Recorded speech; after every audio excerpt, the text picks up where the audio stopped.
If you've ever struggled to sew a collar that stays crisp and perfect, stay tuned because I'll be showing you how to make that.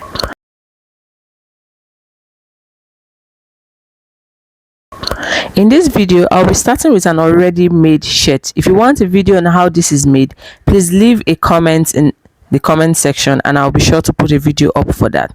So you're going to be taking the round measurement of your neckline to be able to get the length you need for your collar. Please do well to hit the subscribe button and give the video a thumbs up. The next thing I'll be doing is to get my hard stay or my collar stay. Now the measurement that we took around our neckline, you're going to be dividing that into 2. Now you measure from the folded end and you're going to draw a straight line to serve as your starting line. For my round neck, the measurement I got was about 18 inches and divided by 2 will give you 9 inches. Now on that 9 inches mark, you draw a straight line upwards. Now at that end, you're going to be going up by half an inch. And also before you do that, get the midpoint of your neckline. Now when you divide 9 inch by 2, you have about 4.5 inches. Make a mark there, and now you're going to be connecting those 2 points with a curved ruler.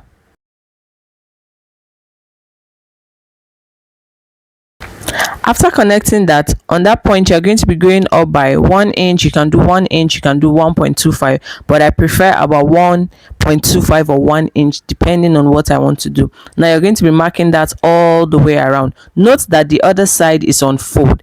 Now I am connecting all of the dots together with my curved ruler. Now on that point, you're going to be going in by 1 inch to sort of make that curve that you see at the front of your neckline so that it looks very nice and firm. Now you can do this with your free hand or you can use your curve rule for it. Now I'm done with the collar stand. I'm going to be cutting this. Please watch carefully how I'm going to cut this. Now I will cut up to the point where I went in by 1 inch, but I will not cut through it completely. Now just watch what I'm doing so that you can understand what I'm trying to show you. Now when you get to that point, you're just going to stop a little bit before that line. The next thing to do will be to flip your collar stand. Now make sure it is not bent. It should be straight as that side, and then you're going to just trace the line to get a nice curve that you have. This way is easier and your collar does not look floppy and it looks very nice. The next thing to do is to take that midpoint line all the way up. This will guide you in drafting your collar. After that is done, at the end of that line, you're just going to be going up by the length or the size that you want your collar to be. I like to do 2 inches, which is very safe. Now I'm going to be drawing the line all the way to the end. Now because I don't want my collar just looking like that, I'm just going to be taking a little bit of curve, about 0.25 inches all the way up, and then the next thing to do is to connect it to the mark that is on the collar stand. Now you can go in by 1 inch, you can connect directly to the end, whichever one works for you, but I really like it this way. And now the drafting of your collar and collar stand is done. You can go ahead and cut it out, and then you're going to transfer this to fabric. Now remember to notch on the ends or on the sides, the part that has the folded edge. Remember to notch there so that it's easier for you to sew. Please note that choosing the right interfacing for your collar has everything to do with how well your collar turns out. So use this thick collar stay and it will come out very well. After transferring to fabric, I cut 2 pieces of the collar and 2 pieces of the collar stand, and I left about ½ inch all around for both the collar stand and the collar. Now sew along the marked line, and when you are done, your collar should look like this. Then you can go ahead to just trim out the excess. This is very important. Trim out all of the excess so that your collar can stay very flat and crisp. After trimming all the excess, you're going to be turning that inside out to get to the right size of the fabric. Remember to push out all the pointed end. Now take this to my ironing board and give it a nice press. After I'm done, this is what I have. Now place the collar stand as you see me do, making sure that the interfacing are on the same side of both the collar and the stand. And now you're going to take that to your sewing machine and sew all the way around.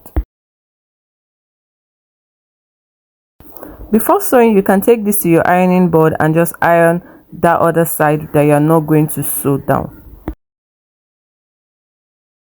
After that is done, do well to cut off all the excess. Now this is a very important tip for having good colors.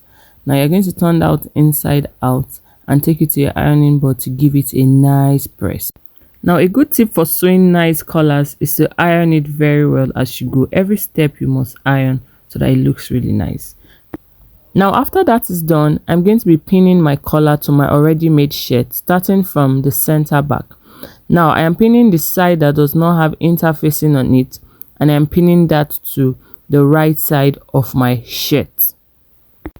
Please make sure to pin it round and be sure it fits before you start sewing. If not, you're going to have a rough finish on your collar.